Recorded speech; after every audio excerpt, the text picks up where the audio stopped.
Construction worker sa Hong Kong ang na-stranded sa gondola dahil sa malakas na ihip ng hangin. Nako, may sumaklolo naman kaya sa kanila. Ang susunod po na kaganapan, ating aalamin maya-maya.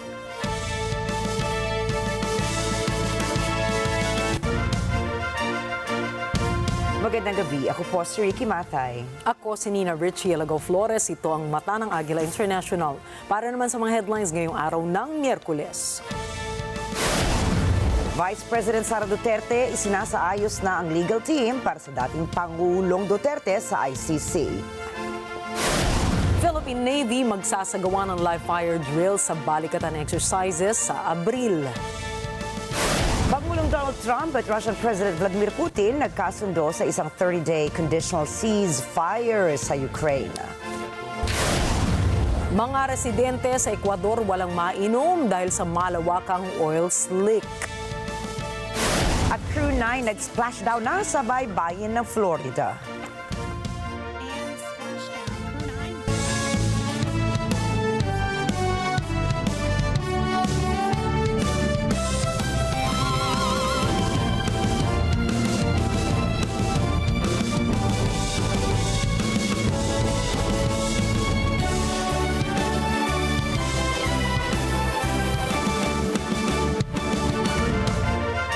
Kinumpirma po ni Vice President Sara Duterte na magwi-withdraw bilang abogado ng kanyang ama na si dating Pangulong Rodrigo Duterte, si dating Executive Secretary Salvador Miguel Yedea.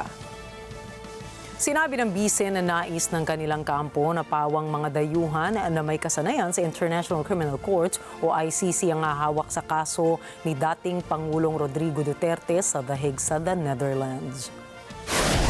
Humaharap si Duterte sa umano'y crimes against humanity dahil sa war on drugs ng kanyang administrasyon noon. Samantala, sinabi ni VP Sara na bukod kay British-Israeli lawyer na si Nicholas Kaufman ay may ilan pang dayuhang abogado ang darating sa The Hague upang kanyang interbyuhin para makabilang sa defense team ng dating Pangulo.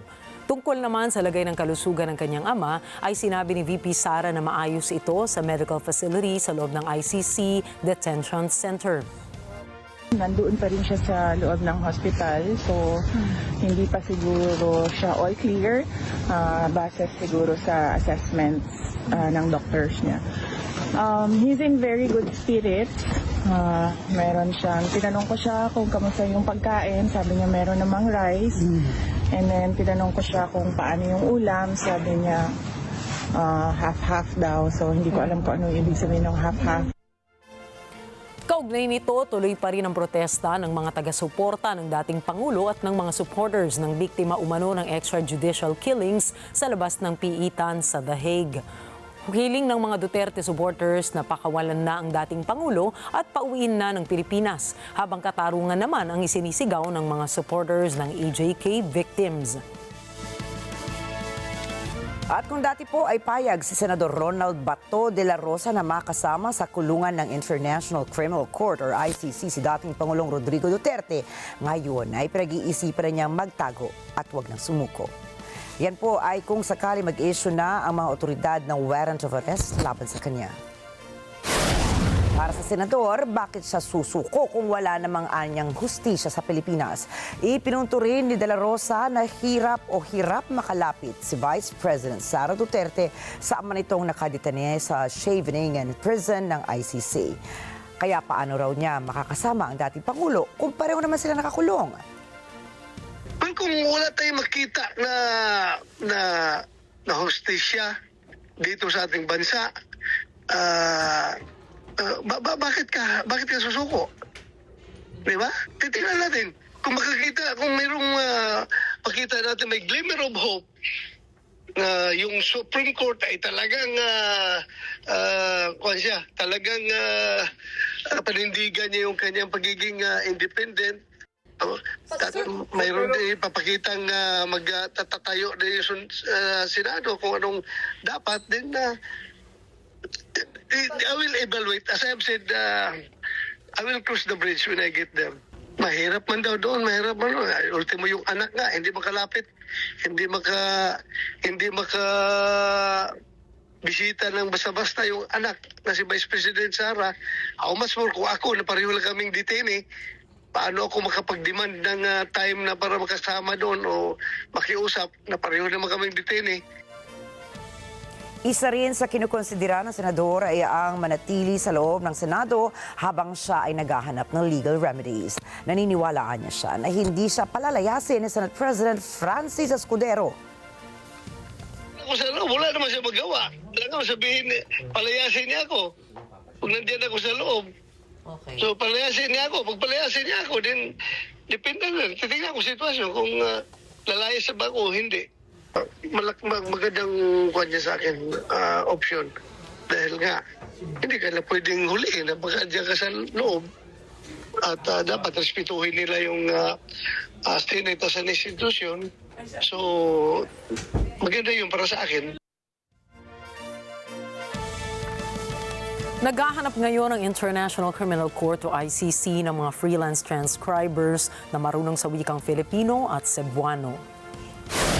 Ayon sa ICC, ang mga matatanggap sa trabahong ito ay ilalagay sa Language Services Unit, Integrated Services Division sa ilalim ng Office of the Prosecutor. Binigyan din naman ng ICC na dapat maunawaan ng mga freelance transcribers na maaaring maselan ang nilalaman ng audio o video material na na-outsource para sa transcription. Batay sa website ng ICC, na-post ang job opening noong January 28 hanggang sa isang buwan bago ang pagkakaaresto ni dating Pangulong Rodrigo Duterte. Inanunsyo po ng Philippine Navy na magsasagawa sila ng live fire drills gamit ang mga major missile systems ng Pilipinas sa nalalapit na balikatan exercises sa buwan ng Abril. Sinabi ni Philippine Navy Chief Vice Admiral Jose Maria Ambrosio Espeleta, layon ng partisipasyon ng Philippine Navy sa balikatan ngayong taon na pahusayin pa ang interoperability pati na rin ang collective response sa mga regional security challenges na maaaring kaharapin ng hukbo. Kabilang po sa mga missile systems na gagamitin sa joint military drills ay Sea Star, Spike, Non-Line of Sight at ang Mistral 3. Una ng binanggit ni Defense Secretary Gilberto Teodoro Jr. na bahagi ng balikatan exercises ng Pilipinas at ng Estados Unidos ang pagsasagawa ng full battle simulations. Anya, layo na ng ganitong full battle simulations na maging handa ang sandatahang lakas ng Pilipinas sa mga realistikong senaryo. Sinabi ng Philippine Navy na palalawakin nila ang kanilang pagsasanay kasama ang Italian Navy. Inamin ng mga otoridad na kailangan ding ma-expose ng mga tauhan ng Philippine Navy sa iba pang uri ng drills upang mas mapabuti ang kanilang kakayahan. Bukod sa anti-submarine warfare trainings, ay target din ang hukbong pandagat ng Pilipinas na mas ma-develop pa ang kakayahan nito sa anti-surface warfare, anti-air at electronic warfare. Binanggit din ni PN spokesperson Captain John Percy Alcos na ang Italy ang isa sa pinakamahusay na Navy sa buong mundo. Kaya logical lamang daw na ipagpatuloy ng Pilipinas na magsanay kasama ang puwersa ng Italia. Nangako po si Pangulong Ferdinand Marcos Jr. na kukumbinsihin ito ang ibang mga bansa na ratipikahan na ang Comprehensive Nuclear Test Ban Treaty o CTBT upang matiyak na ligtas ang mundo mula sa mga nuclear threats. Sa isang courtesy call sa Malacanang, kinausap ni Robert Floyd, Executive Secretary ng CTBT Organization si Marcos, at sinabing tulungan siya nito na kumbinsihin ang mga lider ng Tonga, Bhutan at Nepal para i-ratify ang kasunduan. Ayon kay Marcos, gagawin ng kanyang administrasyon ang kanilang makakaya at sinabi pang pamilyar ang bansa sa proseso. Kinikilala po ng Pilipinas ang kritikal na papel ng CTBT bilang isang pangunahing confidence-building mechanism para sa mga estado upang maresolba ang security issues ng rehiyon at ng buong mundo. Ang pandaigdigang kasunduang ito laban sa nuclear tests ay pinagtibay ng United Nations General Assembly noong taong 1996. Mula noon ay umabot na sa 178 bansa ang nagpatibay po nito, kung saan kasama rito ang Pilipinas. Subalit, hindi pa nagkakabisa ang Comprehensive Nuclear Test Ban Treaty dahil nangangailangan ito ng ratifikasyon mula sa 44 na mga bansang pinaniniwalaang nagtataglay ng nuclear research and power reactors. Kabilang narito ang China, North Korea, Egypt, India, Iran, Israel, Pakistan, Russia at Estados Unidos. May alok na humigit kumulang 3,500 job opportunities ang Croatia para sa mga Pilipino na naghahanap ng trabaho sa ibang bansa. Ayon sa Department of Migrant Workers o DMW, kabilang sa mga trabahong alok ng Croatia ay hospitality staff, housekeeper at iba pa. Kaugnay ito sa inihayag ng Croatia na nangangailangan sila ng mga manggagawa ngayong summer, partikular na sa huling bahagi ng Abril at Mayo. Ayon sa DMW, walang placement fee na babayaran ng mga job seekers dahil government-to-government arrangement ito. Ang inisyatibo na ito ay bahagi ng kasunduan ng Pilipinas at Croatia na lumikha ng prospect na trabaho para sa mga Pilipino sa ibang bansa. Higit sa Croatia ay sinasaayos din ng DMW ang mga job opportunities sa Slovenia at Hungary. Para sa mga nagnanais naman na magpasa ng kanilang aplikasyon, ay isumiti ito ng eksklusibo sa pamamagitan ng DMW lamang. Nanawagan naman ang ahensya sa mga job seekers na umiwas sa mga alok ng trabaho sa social media para maiwasan ang mga biktima ng illegal recruiters. Anila, dapat magpasa ang isang aplikante sa pamamagitan ng opisyal na website ng DMW. Inanunsyo naman po ng PhilHealth na itinaas nila ang benepisyong makukuha ng mga miyembro nito sa Animal Bite Treatment Package mula sa 3,000 piso patungong 5,850 pesos. Kaugnay ito sa iniulat ng Department of Health na may 55 individual ang namatay na dahil sa rabies mula January 1 hanggang March 1, 2025. Saklaw po ng Animal Bite Treatment Package ang post-exposure prophylaxis, bakuna laban sa rabies, immune globulin, pangangalaga sa sugat, tetanus shots at antibiotics. Hinihimok naman ng PhilHealth ang publiko na maging responsable sa pag-aalaga ng hayop at magpabakuna para maiwasan ang rabies. Noong 2024 po kasi, umabot na sa 426 na pasyente ang namatay dahil sa rabies, kung saan kalahati sa mga ito ay galing sa alagang hayop.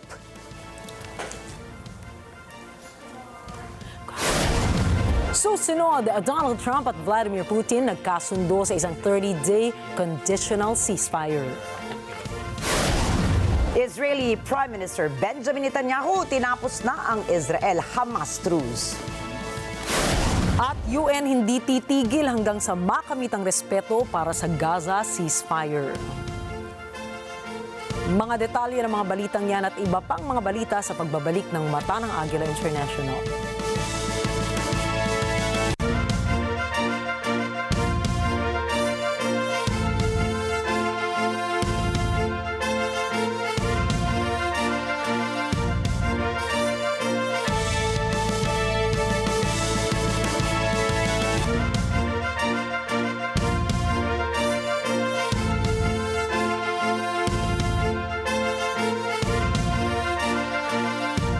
This portion is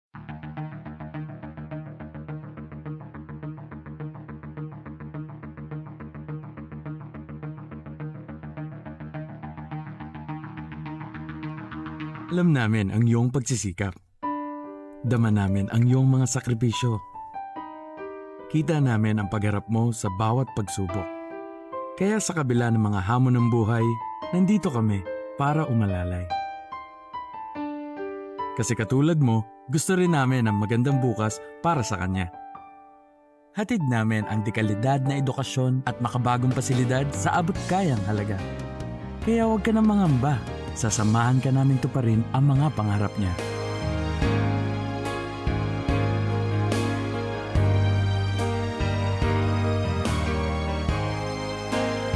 Maaasahan mong sulit dito ang mga pinagsikapan mo. Sa aming mga makabagong pasilidad at sistema ng edukasyon. Mailalabas natin ang aking talino at mga kakayahan niya. Kahit sa munting halaga, makakasiguro ka na makakasabay siya sa mabilis na pag-ikot ng mundo. Sa new era, karamay mo kami sa bawat hamon. Kaagapay mo kami sa bawat hakbang. Kasama mo kami sa bawat ngiti at tagumpay.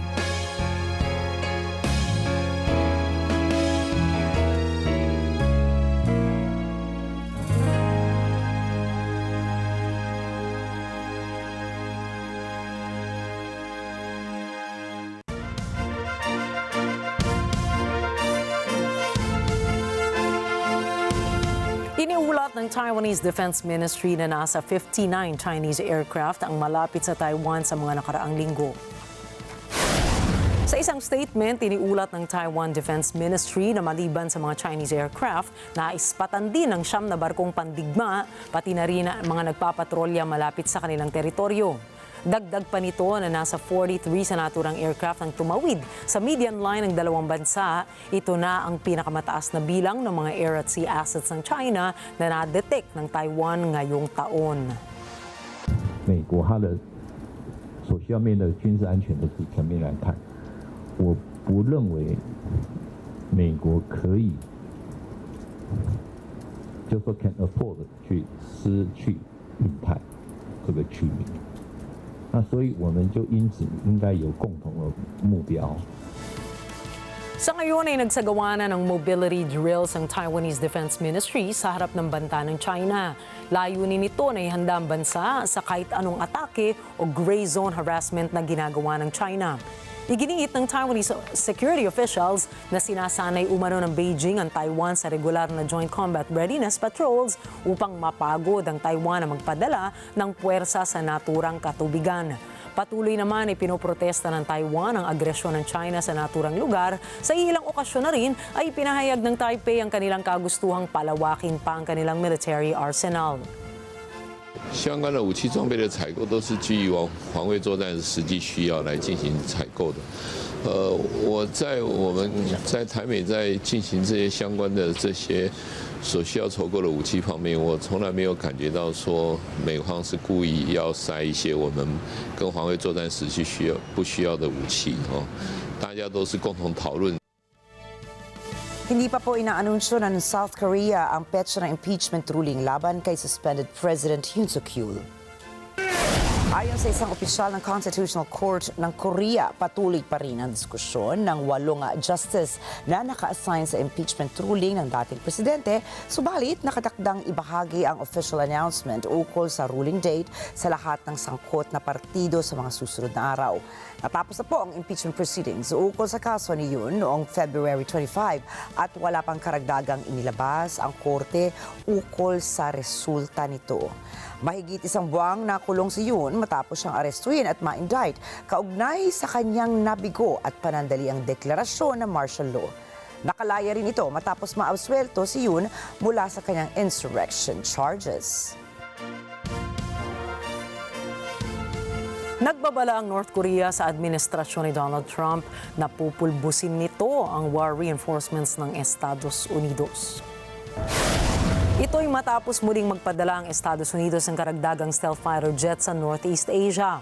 Tinawag din ng Foreign Ministry ng North Korea na ipokrito raw ang G7 nations dahil panawagan nito sa Pyongyang na abandonahin na ang lahat ng nuclear weapons nito at ballistic missile programs. Sinabi ng Pyongyang makatarungan ang ginagawa ng gobyerno nito dahil bilang estado ay dinedepensahan lamang nito ang kanilang bansa. Iginiit po ni Ukrainian Foreign Minister Andrei Sybiga na hindi kailanman kikilalanin ng Kyiv ang soberanya ng Russia sa mga teritoryo na nabawi nito sa kanila.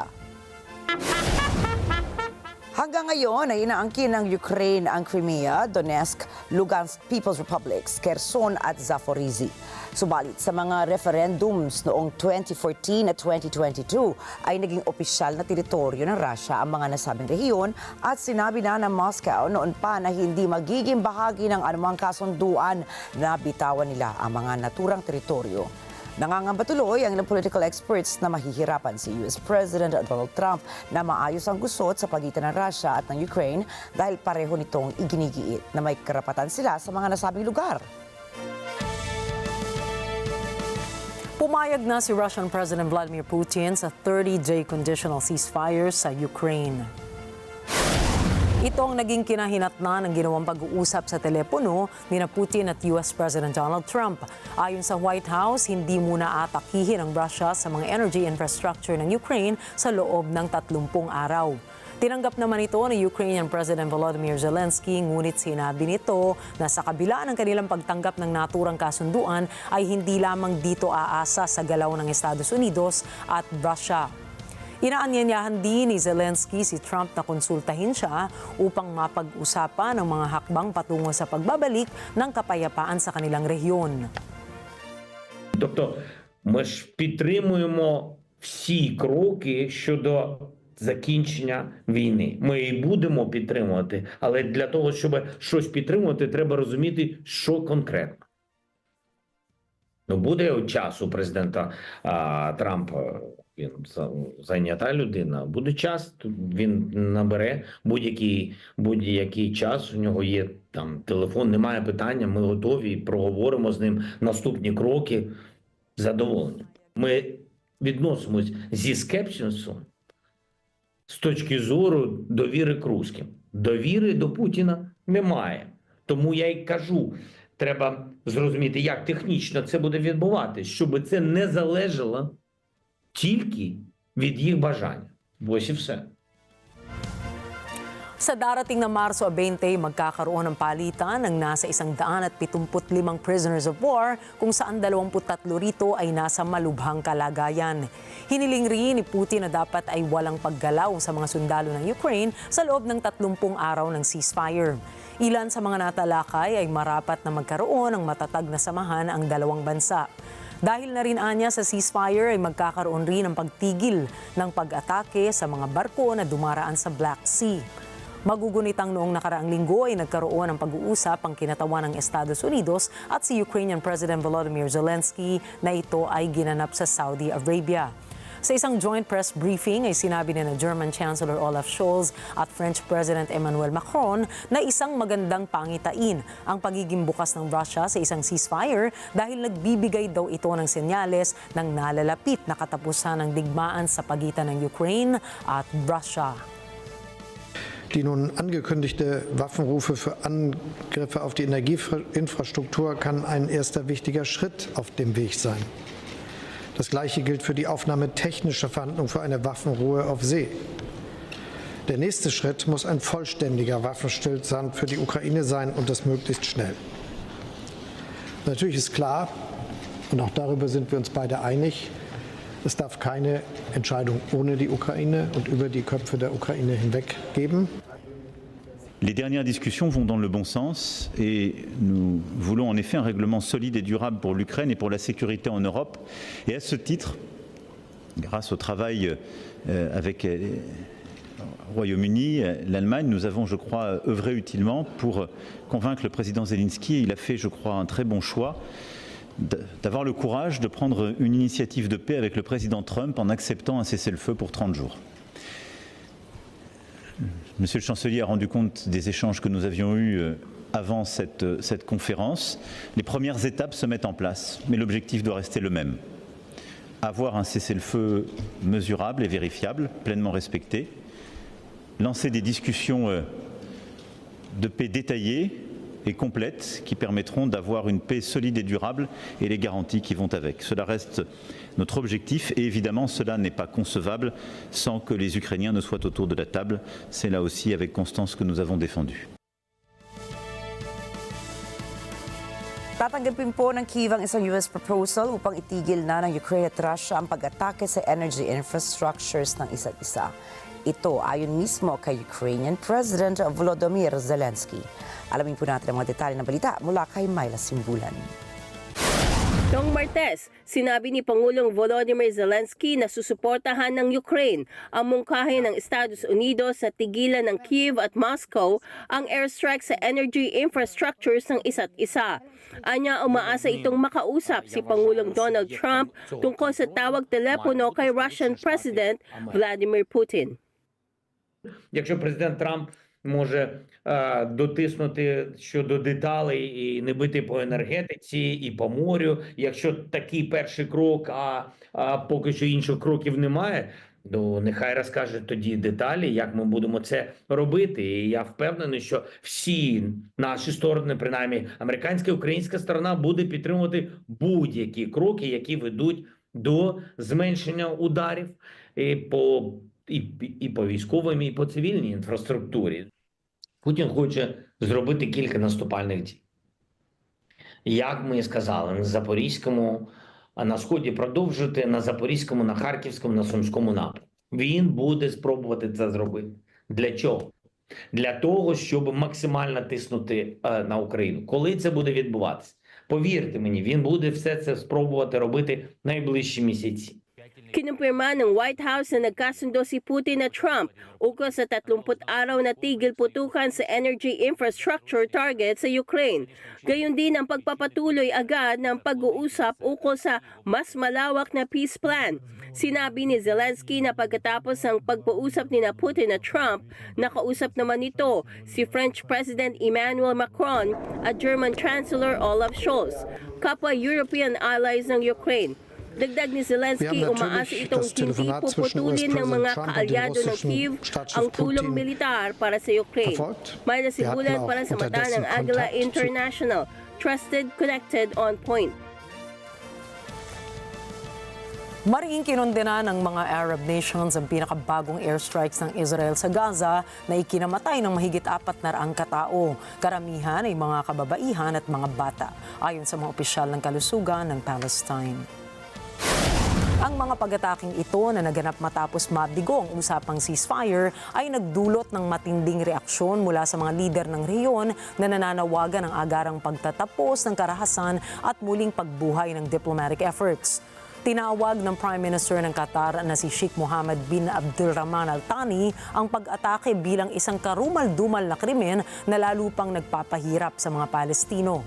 Hinimok niya ang pandaigdigang komunidad na agad na kumilos upang pilitin ang Israel na itigil ang decisive actions nito, sundin ang mga kasunduan at bumalik sa negosasyon. Nanawagan naman ang gobyerno ng Egypt sa lahat ng panig na magtimpi at hayaang magpatuloy ang diplomatic efforts upang maiwasan ang panibagong simula ng karahasan. Nanawagan si Riyad Mansour, Permanent Observer of State of Palestine sa UN Security Council na ipatupad ang Resolution 2735 na nananawagan ng agaran at permanenteng ceasefire. Iginiit niya na dapat kumilos ang international community upang mapigilan ang patuloy na pagpatay sa mga Palestino, lalo na sa banal na buwan ng Ramadan. Palestinians are being killed indiscriminately, are being denied humanitarian aid indiscriminately, are being maimed and detained indiscriminately. We condemn these crimes in the strongest possible terms. This can never be justified and must stop immediately. Act, you have resolutions. Act, you have power. Act, or, as my friend, the ambassador of Slovenia said, you become irrelevant. Act according to the power given to you by the Charter of the United Nations. Bilang tugon sa mga airstrikes, nangako ang mga rebelding Houthi ng Yemen na palalawakin pa ang kanilang military attacks laban sa Israel. Ipinahayag ni Houthi leader Abdullah Malik al-Houthi ang matibay na suporta ng kanilang grupo sa mga Palestino at binalaan na kung hindi titigil ang Israel sa pag-atake nito sa Gaza, magpapatuloy sila sa pag-target sa Israeli military and maritime assets. ونحن نؤكده اليوم ونؤكد على أننا سنستأنف التصعيد في أعلى مستوياته ضد العدو الإسرائيلي، وسنعمل كل ما نستطيعه ضد العدو الإسرائيلي ولنصرة الشعب الفلسطيني، ونتصدى لأي مساندة أمريكية لاستهداف بلدنا، مساندة للعدو الإسرائيلي والاستهداف لبلدنا. Kinumpirma naman ang tagapagsalita ng militar ng Houthi na si Yahya Sareya na nagpaputok ang kanilang grupo ng Palestine-2 hypersonic ballistic missile sa Nevatim Air Base ng Israel at sinabing matagumpay nilang natamaan ang target. Nagbabala siya na mas marami pang pag-atake ang isasagawa kung hindi titigil ang opensiba ng Israel. إن اليمن قيادة وشعبا وجيشا لن يقف مكتوف الأيدي وهو يرى كل هذه المجازر بحق إخواننا في غزة، وإن القوات المسلحة اليمنية بعون الله تعالى ستسخر كافة قدراتها وإمكانياتها دفاعا ونصرة للمظلومين في فلسطين حتى تتوقف هذه الجرائم بحق إخواننا في غزة، وهي بعون الله تعالى مستمرة في التصدي للعدو الأمريكي المجرم، وكذلك في منع الملاحة الإسرائيلية حتى وقف العدوان ورفع الحصار وإدخال المساعدات إلى قطاع غزة. Nanganganib ng tuluyang mabuwag ang 2 buwang ceasefire na pansamantalang nagbigay ng temporary relief sa 2.3 million residents ng Gaza. Inakusahan naman ng Hamas ang Israel ng paglabag sa kasunduan habang ipinagtanggol naman ni Prime Minister Benjamin Netanyahu ang mga pag-atake na sinasabing kinakailangan ng mga ito dahil sa patuloy na pagtanggi ng Hamas na palayain ang mga bihag. Habang patuloy ang lumalalang sitwasyon, patuloy ding sinusulong ng mga bansang Arabo ang agarang diplomatic intervention upang pigilan ang mas matinding pagdanak ng dugo at maibalik ang kapayapaan sa rehiyon. Binalaan po ni Israeli Prime Minister Benjamin Netanyahu na ang ginawang magdamagang pag-atake sa Gaza ay simula lamang na matinding pag-atake. Hamas refused offer after offer to release our hostages. In the past 2 weeks, Israel did not initiate any military action in the hope that Hamas would change course. Well, that didn't happen. While Israel accepted the offer of President Trump's special envoy, Steve Witkoff, Hamas flatly refused to do so. And this is why I authorized yesterday the renewal of military action against Hamas. Israel does not target Palestinian civilians. We target Hamas terrorists. And when these terrorists embed themselves in civilian areas, when they use civilians as human shields, they're the ones who are responsible for all unintended casualties. Sinabi nito na sa mga susunod na araw ay magsasagawa muli sila ng mga matinding pag-atake sa Gaza. Dagdag pa rito, ramdam na ng Hamas ang lakas ang kamay ng Israel sa loob ng 24 na oras, kaya ipinapangako nito nang ito na ay simula lamang. Isinagawa nito ang nasabing pag-atake para mapilitan ang mga Hamas na pakawalan na ang mga bihag na kanilang hawak. Magugunita pong sa nagdaang 24 oras ay umabot na sa 400 katao ang nasawi sa airstrike ng Israel na ang tinamaan ay mga kabahayan sa Gaza. Palestinian civilians should avoid any contact with Hamas terrorists. And I call on the people of Gaza, get out of harm's way, move to safer areas. Because every civilian casualty is a tragedy. And every civilian casualty is the fault of Hamas. Israel will fight, and Israel will win. We will bring our people home, and we will destroy Hamas. We will not relent until we achieve all these vital goals. And we will not rest until we give our country a future of peace, prosperity, and hope. Sinabi ng Mexico na hiniling nito sa Estados Unidos na huwag i-deport ang mga Mexikanong papuntang Guantanamo Bay. Ang Guantanamo Bay o Gitmo ay isang US naval base sa Cuba na may detention camp o military prison. Alamin natin ang balita mula kay Bernhard Gonzaga. Noong Martes, sinabi ni Pangulong Claudia Sheinbaum na nagpadala ng diplomatic note ang Mexico sa Estados Unidos. Ayon kay Sheinbaum, nakasaad sa sulat na huwag sana sa Guantanamo Bay Naval Base dalhin ang mga dinideport na Mexicans mula sa US. Ipinadala ang sulat ng i-anunsyo ng administrasyon ni Donald Trump na plano nitong ilikas ang mga migranteng papuntang Guantanamo Bay noong 1 buwan. En cuanto el gobierno del presidente Trump informó que iba a llevar personas que ellos no solamente no tienen documentos, sino consideraban que habían tenido algún delito a Guantánamo, nosotros hicimos una nota diplomática ese mismo día. Hiniling rin ng Mexico na lahat ng mamamayan nito na idinideport ng US ay dalhin sa Mexico at hindi sa ibang bansa. Tumugon naman anya ang US na hanggang tinatanggap ng Mexico ang mga deported citizens nito, ay doon pa rin ipadadala ang mga migrante. Lo envió el canciller a la embajada de Estados Unidos. Normalmente esas notas son privadas, pero vale la pena decirlo ahora, para decir que ningún mexicano debía ser enviado a ningún otro lugar más que a México. Ellos contestaron la nota diplomática diciendo que en la medida que México aceptaba a las personas repatriadas, regresarían a México. Entonces tenemos la certeza de que cualquier persona en Estados Unidos que sea deportada, repatriada a nuestro país, de acuerdo con el gobierno de Estados Unidos y a la solicitud que hicimos, llegará siempre a México.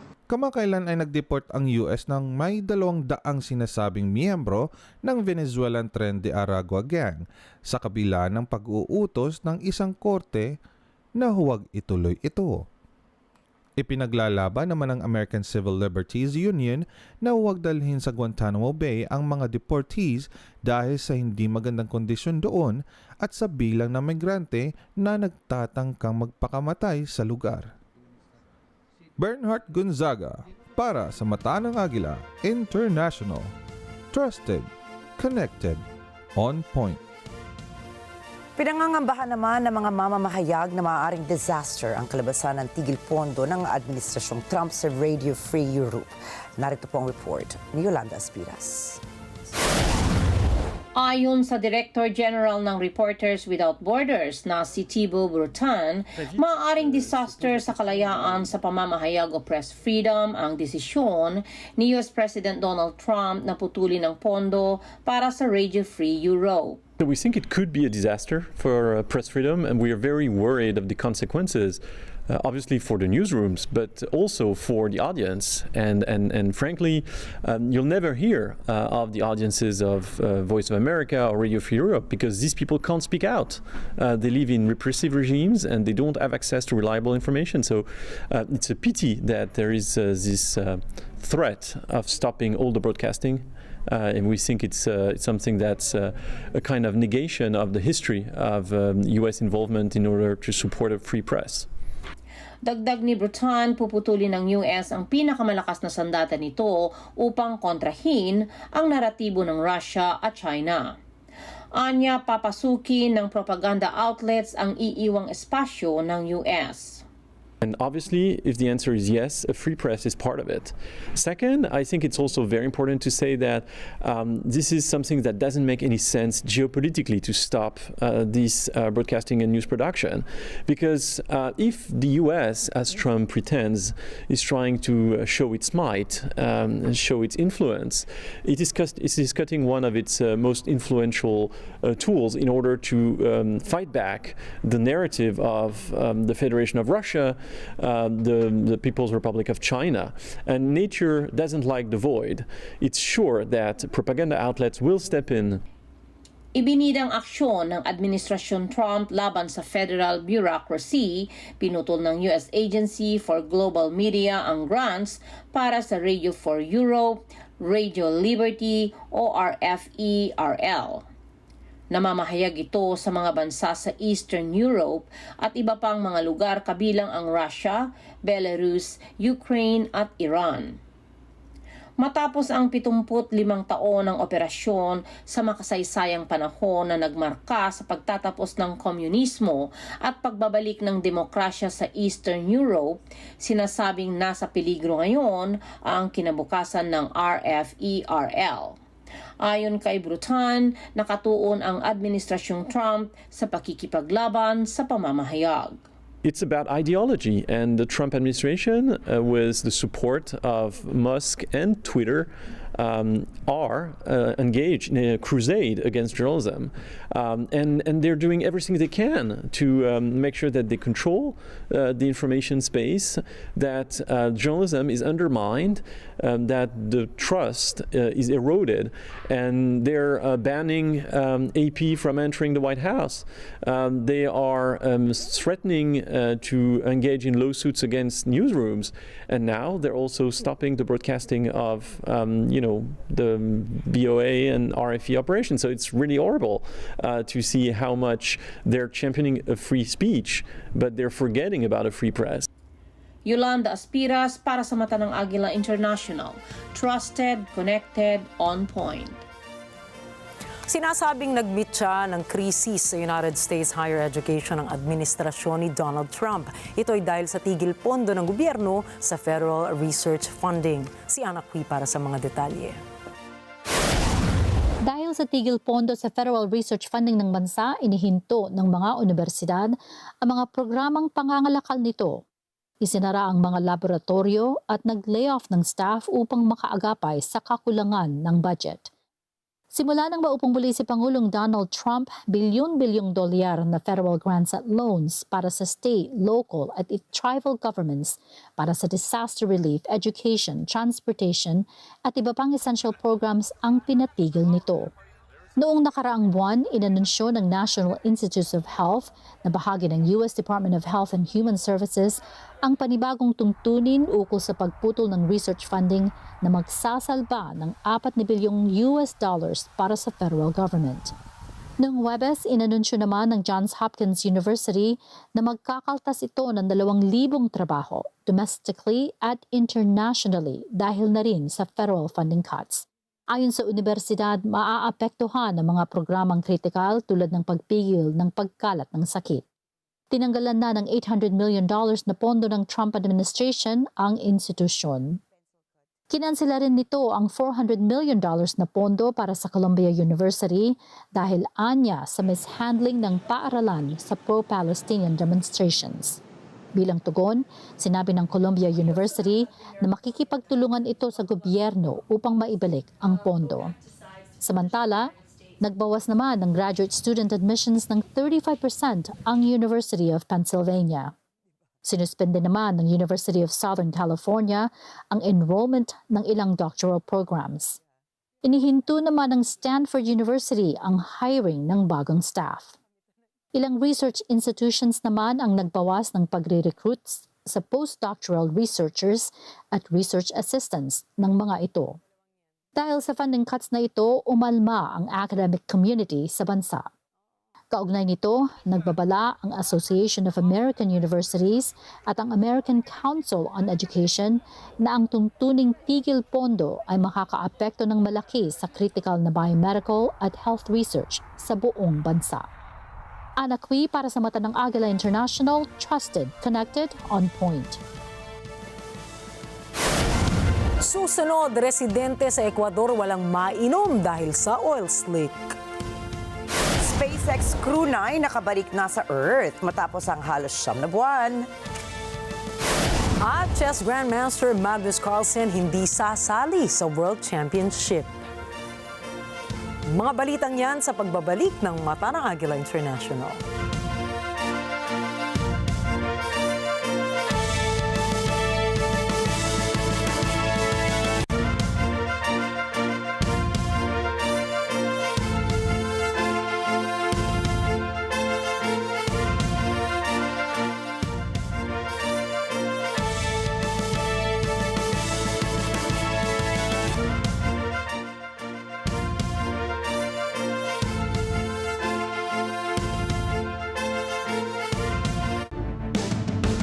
Matatag ang paninindigan. Matapang sa pagresponde.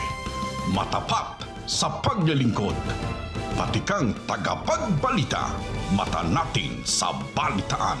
Alex Santos kasama gabi-gabi sa Mata ng Agila Primetime. 25 tanong mula Luzon, Visayas at Mindanao.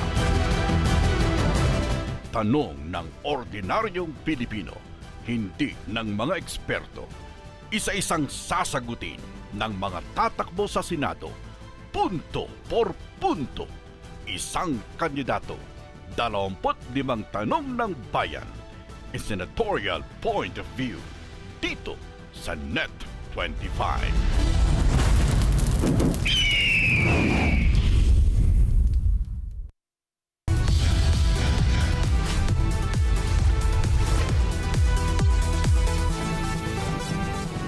Sa kasulukuyang henerasyon, marami na ang nag-viral.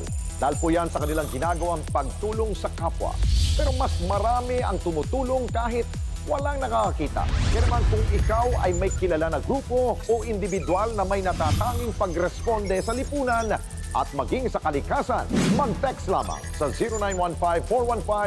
0915-415-1035 o mag-email sa responde@net25.com at magpadala ng mensahe sa ating Facebook page at Net25TV. Baka kayo na ang susunod nating Certified Key Responder. Let's get together. Sa Net 25. Sa Net 25. Nahihirapan na po ang mga residente sa Ecuador na maghanap ng maiinom na tubig matapos makontamina ang maraming ilog sa bansa ng umiiral na oil slick. Ayon sa Petro Ecuador, tumagas ang mga langis mula sa isang major pipeline matapos masira ito ng isang landslide. Ang nasirang pipeline ay bahagi ng Trans-Ecuadorian Pipeline System kung saan kayang mag-transport nito ng halos 360,000 barrels bawat araw mula Amazon patungong Pacific Coast. Isinailalim na sa state of environmental emergency ang Ecuador dahil sa nararanasang oil slick sa bansa. Kumalat na sa Esmeraldas River ang langis at inaasahang maaapektuhan din ang ibang mga ilog sa bansa. Ang pagtansya po ng Petro Ecuador, humigit kumulang 200,000 bariles ng langis ang tumapon sa katubigan. Sinimulan na ng mga otoridad ng pamamahagi na maiinom na tubig sa mga residente bilang pantawid uhaw. 3 construction workers sa Hong Kong ang nasagip ng mga rescuers matapos ma-stranded sa sinasakyan nilang gondola dahil sa malakas na ihip ng hangin doon. Ayon sa lokal na ulat, nangyari ang insidente sa Tin Shui Estate. Batay sa ulat ng weather station sa Hong Kong, umabot sa 110 kilometers ang maximum speed ng ihip ng hangin doon.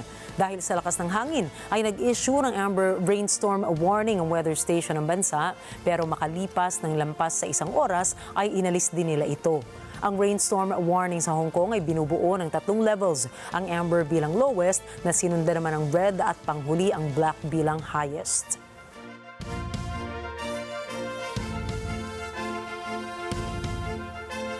Nagbabala ang World Health Organization na dahil sa tigil pondo ng USAID, may posibilidad na maubusan ng supply ng HIV treatments ang 8 bansang umaasa sa ahensya. Narito pang report ni Anjo Milano. Noong Lunes, sinabi ni World Health Organization Chief Adhanom Ghebreyesus na ang paghinto ng foreign aid ng Estados Unidos ay pumuto sa supply ng HIV treatments sa 8 bansa. Anya, malapit nang maubusan ng supply ng gamot na nakapagsasalba ng maraming buhay. The suspension of most funding to PEPFAR, the President's Emergency Plan for AIDS Relief, caused an immediate stop to services for HIV treatment, testing, and prevention in more than 50 countries. 8 countries now have substantial disruptions to antiretroviral therapy and will run out of medicines in the coming months. Disruptions to HIV programs could undo 20 years of progress, leading to more than 10 million additional cases of HIV and 3 million HIV-related deaths, more than triple the number of deaths last year. Ayon sa ahensya, malapit nang masaid ang supply ng HIV treatments ng mga bansang Haiti, Kenya, Lesotho, South Sudan, Burkina Faso, Mali, Nigeria at Ukraine. Ayon kay Dr. Tedros, ang pagtigil na ito ay tila pag-atras ng 20 taong progreso. Nagbabala ito na maaring mauwi ang tigil pondong sa karagdagang 10 milyong kaso ng HIV at 3 milyong pagkamatay kaugnay ng HIV. Dagdag ni Dr. Tedros, sana'y muling ikonsidera ng US ang pagsuporta sa health agency. The U.S. administration has been extremely generous over many years. And of course, it's within its rights to decide what it supports and to what extent. But the U.S. also has a responsibility to ensure that if it withdraws direct funding for countries, it's done in an orderly and humane way that allows them to find alternative sources of funding. We ask the U.S. to reconsider its support for global health, which not only saves lives around the world, it also makes the U.S. safer by preventing outbreaks from spreading internationally. Naapektuhan din ng pagtigil ng US foreign aid ang paglaban sa polio, malaria at tuberculosis. The sudden cuts to U.S. funding are also affecting efforts to eradicate polio, to monitor the emergence of diseases such as avian influenza, and to respond to disease outbreaks and humanitarian crises. Almost 24 million people living in such crises are at risk of not being able to access essential health services. More than 2,600 health facilities in 12 humanitarian crises have already suspended services, at least partially, or will do very soon. There are now severe disruptions to the supply of malaria diagnostics, medicines, and insecticide-treated bed nets due to stockouts, delayed delivery, or lack of funding. Over the last 2 decades, the U.S. has been the largest bilateral donor to the fight against malaria, helping to prevent an estimated 2.2 billion cases and 12.7 million deaths. If disruptions continue, we could see an additional 15 million cases of malaria and 107,000 deaths this year alone, reversing 15 years of progress. On tuberculosis, 27 countries in Africa and Asia are facing crippling breakdowns in their response, with shortages of human resources, disruptions to diagnosis and treatment, data and surveillance systems collapsing, and vital community engagement work deteriorating. 9 countries have reported failing procurement and supply chains for TB drugs, jeopardizing the lives of people with TB. Over the past 2 decades, U.S. support for TB services has helped to save almost 80 million lives. Those gains, too, are at risk. Ayon sa ahensya, humaharap din sa pagsasara ang WHO Coordinated Global Measles and Rubella Laboratory Network na may higit sa 700 sites sa buong mundo. Panawagan ni Dr. Tedros na makipag-usap ang US upang magawa ng maayos na transition ang paghahanap ng panibagong pagkukunan ng pondo.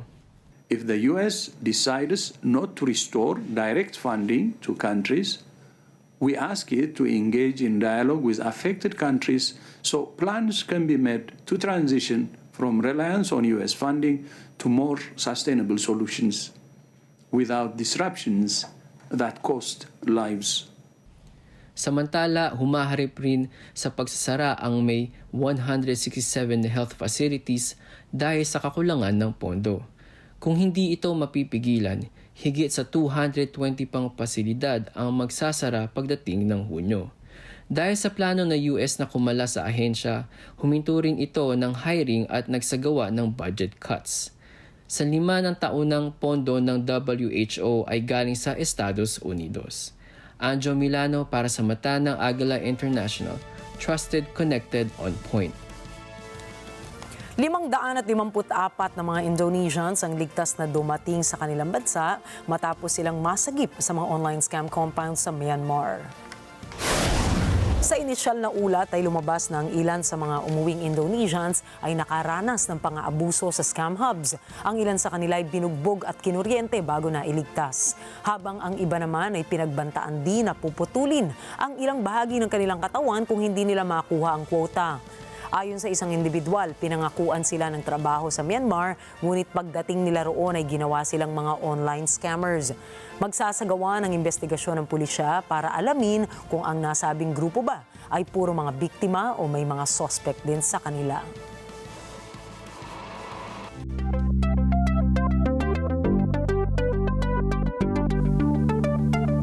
Ipinakilala ni NVIDIA CEO Jensen Huang ang pinakabago nilang open source humanoid robot na kung tawagin nila na Isaac, Groot, and One.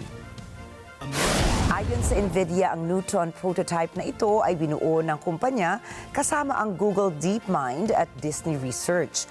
Layo ng proyektong ito na makapag-develop ng open source o artificial intelligence na maaaring gamitin sa mga humanoid robots.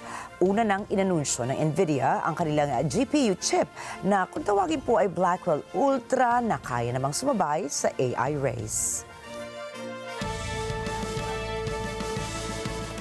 At sa wakas, matapos ang 9 na buwan na pananatili sa International Space Station o ISS, ay nag-splashdown ng sinasakyan re-entry capsule ng Crew 9 sa baybayin ng Florida. Lumabas sa re-entry capsule sina Butch Wilmore at Suni Williams kasama ang dalawang iba pang astronauts matapos ang 17-hour trip mula sa ISS. Ang Crew 9 ay na-stranded sa space station matapos ang halos 9 na buwang aberya sa Boeing Starliner na naging dahilan naman ng pagkaantala ng kanilang pag-uwi sa Earth.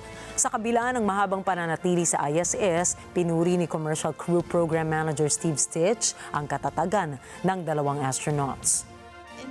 You know, the thing I think back of this whole time frame is how really resilient Butch and Sonny were the whole time. I mean, they launched on what was going to be a short test flight with the crew flight test vehicle with Boeing. And then they moved very quickly into station increment operations, and they became seamlessly part of the International Space Station. And they did that because they're experienced astronauts, and we had prepared, right? We had flown gloves for them to do spacewalks, and we had flown a lot of components for them. So I think that shows the adaptability of crew members. And if I think forward to exploration and maybe some harsh missions to the Martian surface someday or back to the moon, you know, the adaptability of crew members, changing the timeline for their return. Looks like we're getting our next crew member. Dahil sa ipinakitang katapangan ni Wilmore at Williams ay inimbitahan ni US President Donald Trump ang dalawa na tumungo sa White House sa oras na makarecover na sila mula sa kanilang mission.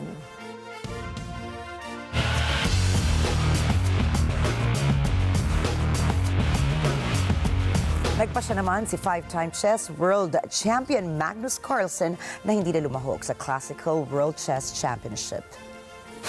Sinabi ng Norwegian chess star na kulang siya sa motibasyon, kaya minabuting hindi na sumali. Mula noon kasi nga nagkaroon na hinding pagkakaunawaan nila ng International Chess Federation o FIDE na siyang nag-oorganisa ng Classical Championship, ay nagpa siya itong hindi na babalik pa sa torneo.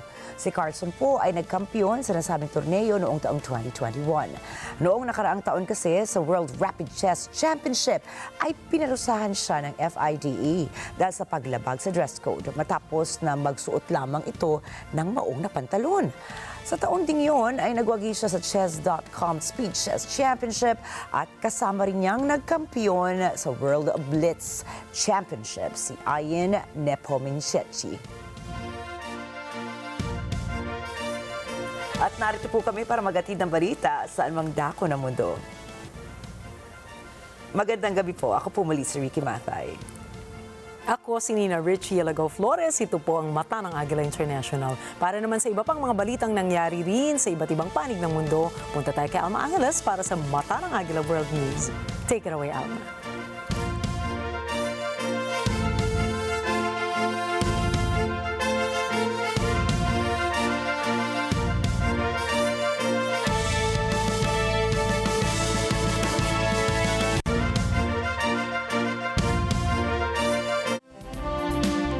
Thank you, Nina and Rikki. Good evening, everyone. I'm Alma Angeles for Net25 World News. On tonight's headlines.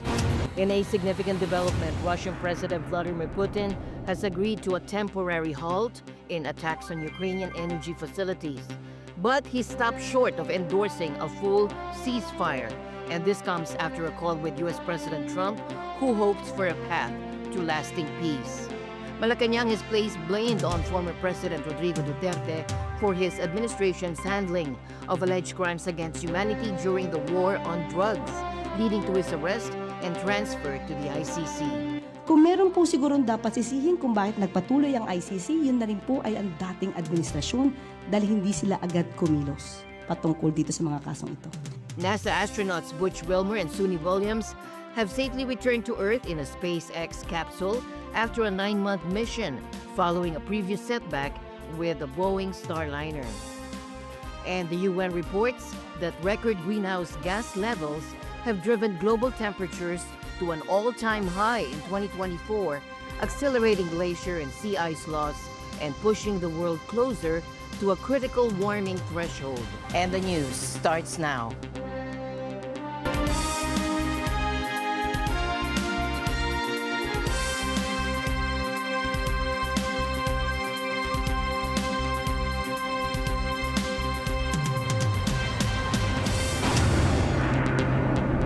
Malacanang said former President Rodrigo Duterte has no one to blame but himself for failing to address the alleged crimes against humanity linked to his war on drugs, claims that ultimately led to his arrest and transfer to the ICC.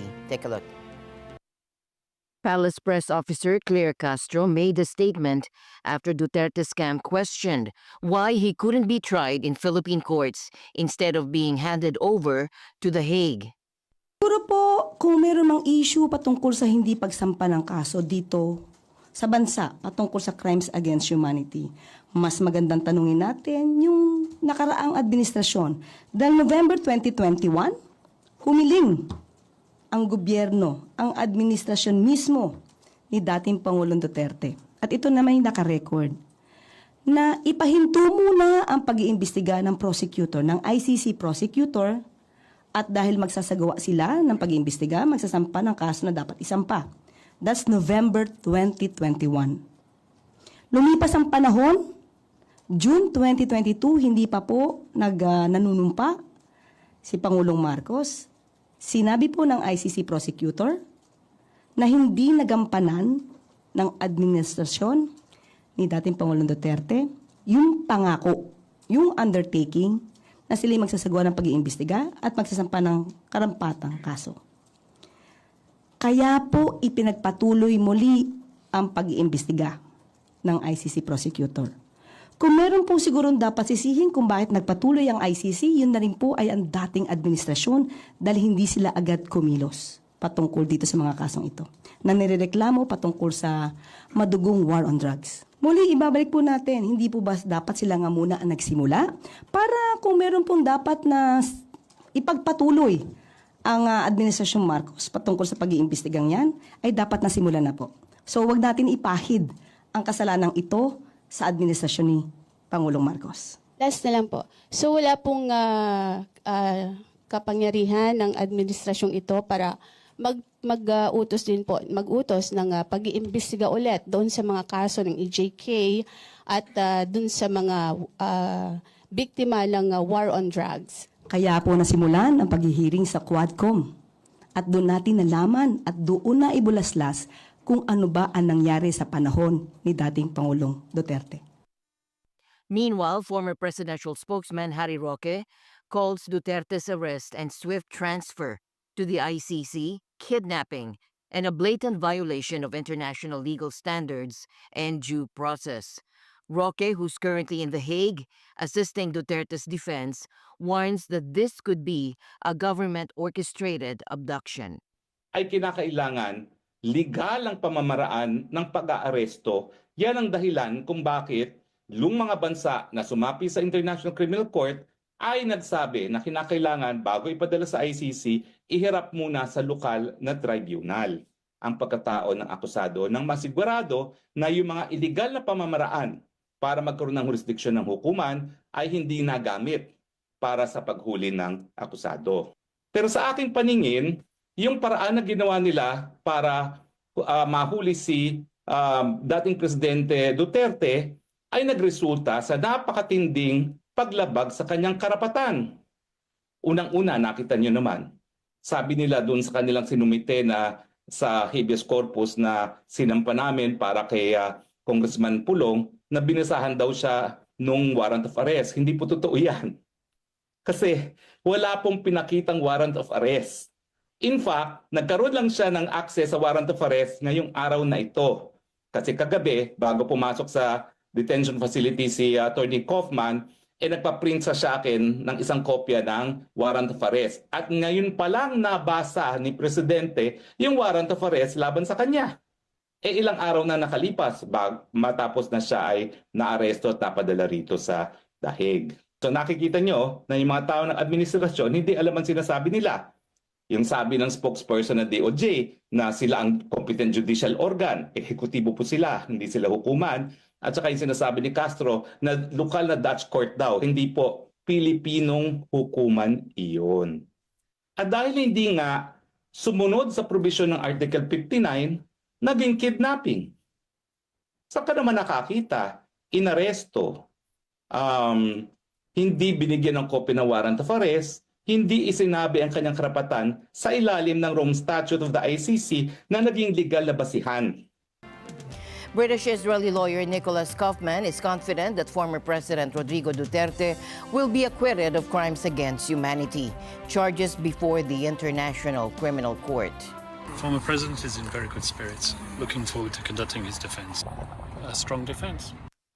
Kaufman says he's finalizing Duterte's defense team. A counsel who's experienced in matters at the ICC, and it's that counsel's job to compose the team. It's early days yet. No one is entitled to draw any conclusion whatsoever from what has been or hasn't been done with respect to nominations at this point in time. Vice President Sara Duterte confirms that former Executive Secretary Salvador Medaldea and former presidential spokesperson Harry Roque, both currently in the Netherlands, are not part of it.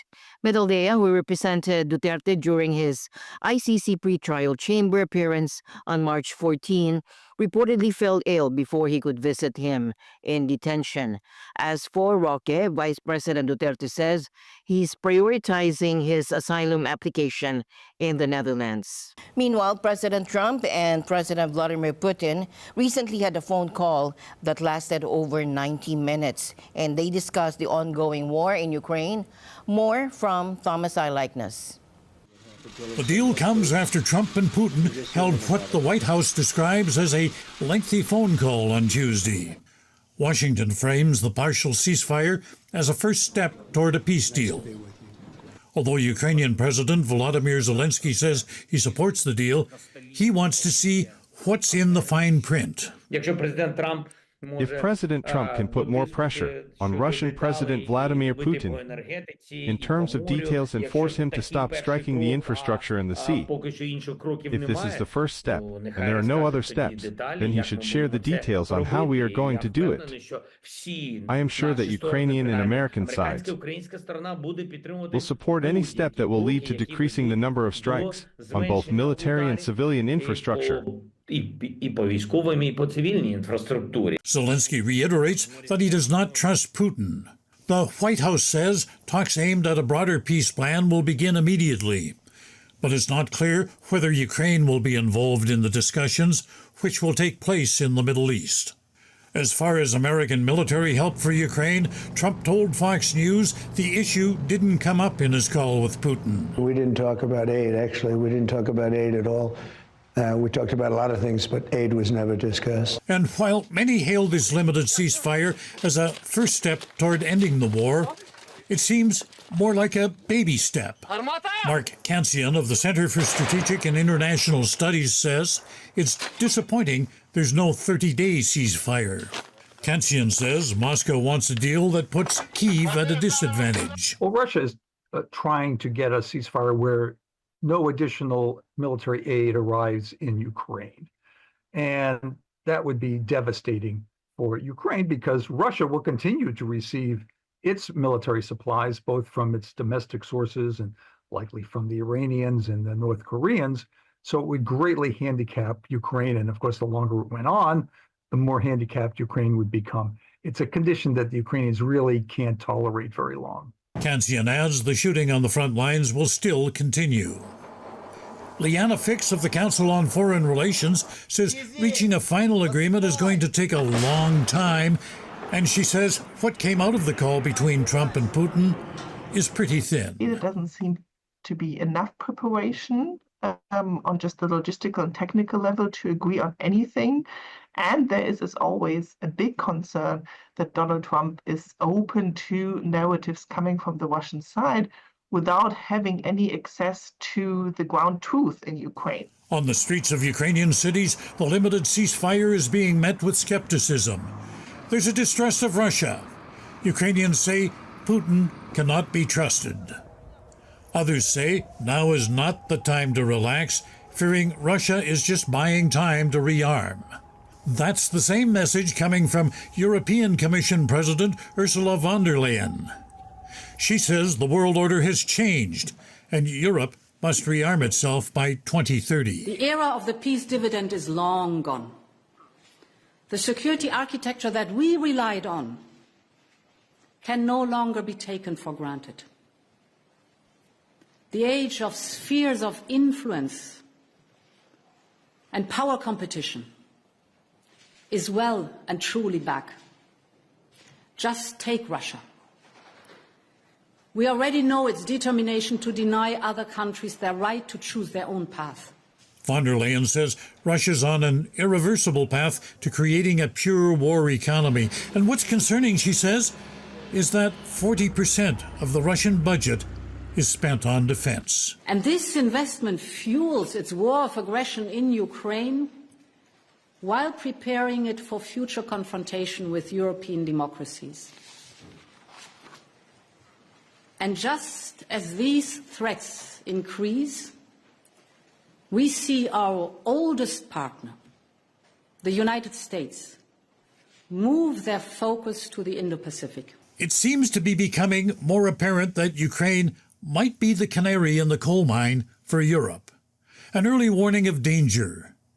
Danger like the events of the 1930s that led to World War II. Interesting times we live in.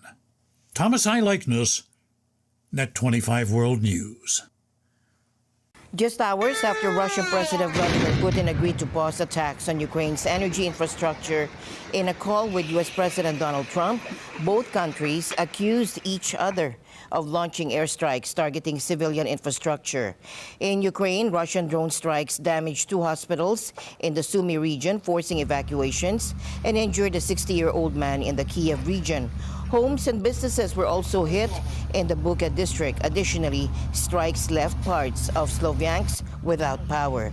In Russia, a Ukrainian drone attack sparked a fire at an oil depot in Krasnodar, though no injuries were reported. Russia's defense ministry claimed to have destroyed 57 Ukrainian drones overnight. Russia temporarily suspended flights from several airports east of Moscow due to safety concerns following the drone activity. Japan is rethinking its defense posture in response to a rapidly changing geopolitical landscape. The island nation faces increasing threats from nuclear powers like China, Russia, and North Korea, while also navigating a complex relationship with its traditional ally, the United States. Thank you very much. Recently, U.S. President Donald Trump questioned the reciprocity of the U.S.-Japan Security Pact, highlighting that the U.S. is obligated to protect Japan without a similar commitment from Tokyo. You know, with Japan, we have a deal, which is a very interesting one. And I love Japan. We have a great relationship with Japan, but we have an interesting deal with Japan that we have to protect them, but they don't have to protect us. You know that? That's the way the deal reads. We have to protect Japan. And by the way, they make a fortune with us economically. There's another case. But we have to protect Japan, but under no circumstances do they have to protect us. I actually ask, who makes these deals? This criticism comes as Japan is modernizing its military capabilities, including plans to deploy long-range missiles capable of hitting targets in North Korea and China. These missiles, with a range of about 1,000 kilometers, are set to be deployed on the southern island of Kyushu, bolstering defenses about the strategically important Okinawa island chain. This move is part of Japan's broader effort to increase its military capacity, driven by concerns over regional tensions and the reliability of U.S. support. Experts suggest that Japan might consider maximizing its nuclear power and potentially debating the acquisition of nuclear weapons, given the mounting threats from China and North Korea. However, this would be a significant shift in Japan's defense policy, which has historically been constrained by its pacifist constitution. By taking proactive measures to boost its military capabilities, Japan aims to strengthen its position in the region and potentially reinforce its alliance with the U.S. The question remains whether this new defense stance will deter enemies and sway Washington to maintain a strong partnership with Tokyo. Taiwan is bolstering its military readiness in response to heightened threats from China. Defense Minister Wellington Koo emphasized that Taiwan must be prepared to quickly mobilize its forces if China's frequent drills around the island suddenly turn into an attack. The 5-day rapid response exercises began on Monday to train Taiwanese forces for swift deployment against any Chinese aggression or gray zone tactics. This exercise coincided with China deploying 59 military aircraft and warships near Taiwan, which Beijing described as punishment for Taiwanese President Lai Ching-te's advocacy for separatism. China has increased its military presence around Taiwan, conducting joint combat readiness patrols every 7 to 10 days. Taiwan's defense ministry has set up anti-landing defenses near a key port outside Taipei and deployed surface-to-air missile systems at strategic locations. Taiwan strongly contests China's sovereignty claims, asserting that only its people should determine their future. The island nation is enhancing its military capabilities, including intelligence sharing and joint exercises with the U.S. to strengthen its defense against potential threats. The U.S. Navy is ramping up its submarine presence in Australia as part of the AUKUS agreement. American attack submarine USS Minnesota was undertaking drills off Australia's west coast ahead of a growing presence in these waters.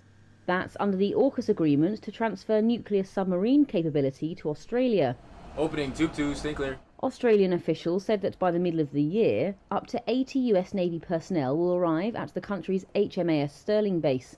And in 2 years, with 4 Virginia-class submarines like USS Minnesota there, those personnel numbers will swell to hundreds.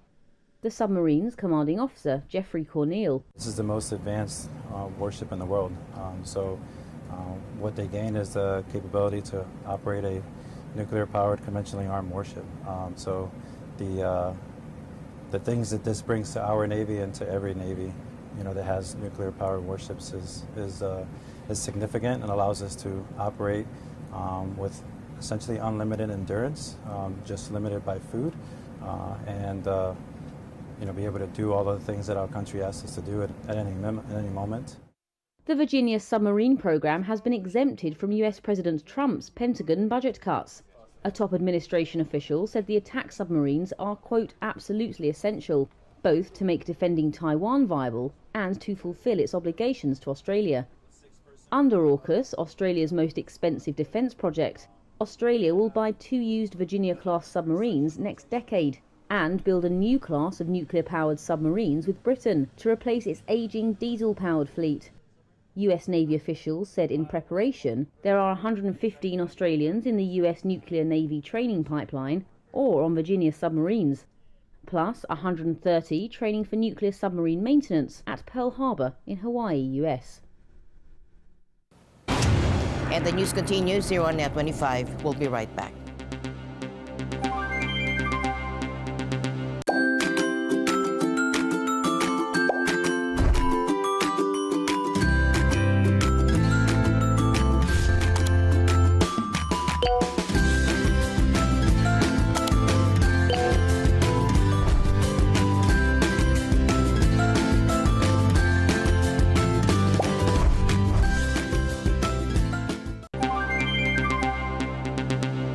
Israeli airstrikes in the Gaza Strip have killed at least 5 Palestinians today, according to health officials in the enclave. The Israeli military targeted a Hamas military site in northern Gaza, claiming it was preparing to fire into Israeli territory. In Gaza City, an airstrike on a house in the Sabra suburb killed 3 people. Another strike in Beit Hanun town in the north left 2 men dead, 6 others wounded. These attacks follow a significant escalation of violence on Tuesday, which saw over 400 Palestinians killed in extensive airstrikes across Gaza. The renewed violence comes after a nearly 2-month ceasefire was shattered. Israeli Prime Minister Benjamin Netanyahu ordered the strike, citing Hamas's rejection of proposals to extend the ceasefire. Hamas refused offer after offer to release our hostages. In the past 2 weeks, Israel did not initiate any military action in the hope that Hamas would change course. Well, that didn't happen. While Israel accepted the offer of President Trump's special envoy, Steve Witkoff, Hamas flatly refused to do so. And this is why I authorized yesterday the renewal of military action against Hamas. Hamas, meanwhile, accused Israel of violating the agreement. Meanwhile, thousands of Israelis gathered in Tel Aviv to protest the government's decision to resume attacks on Gaza. Demonstrators marched towards the Defense Ministry headquarters, criticizing Netanyahu's actions. I'm here to protest. My country is going down by the Prime Minister, and the hostages are still in the tunnels. Trying to tell the people of the world that Israel is not going to stay silent when they're taking away our democracy.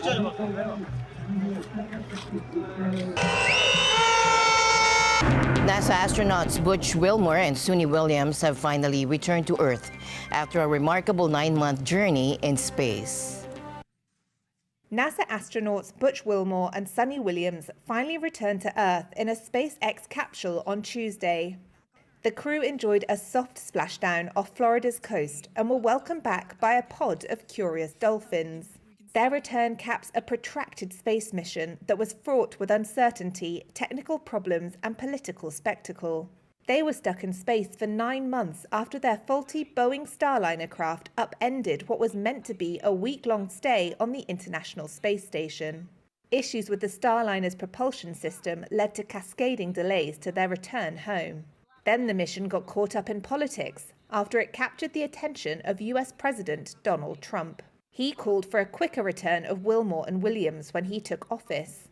He also alleged, without evidence, that former President Joe Biden abandoned the pair on the ISS for political reasons. NASA acted on Trump's demands by moving Crew 9's replacement mission up sooner, according to the agency's ISS chief, Joel Montalbano, on Tuesday. See, we work for the president, and who's ever there, we work for them. We had an input from that office. We took a look at it. And, you know, our job is to take all the inputs we get and operate as successful and safely as we can. And that's what we did for this administration, and that's what we would do for any administration. The agency had swapped a delayed SpaceX capsule for one that would be ready more quickly. They said they sped through its methodical safety review process to heed the president's call. Wilmore told reporters earlier this month on a call from the ISS that he did not believe NASA's decision to keep them on the station had been affected by politics under the Biden administration. SpaceX CEO Elon Musk, a close advisor to Trump, had echoed Trump's call for an earlier return. He said the Biden administration spurned a SpaceX offer to provide a dedicated Dragon spacecraft rescue mission last year.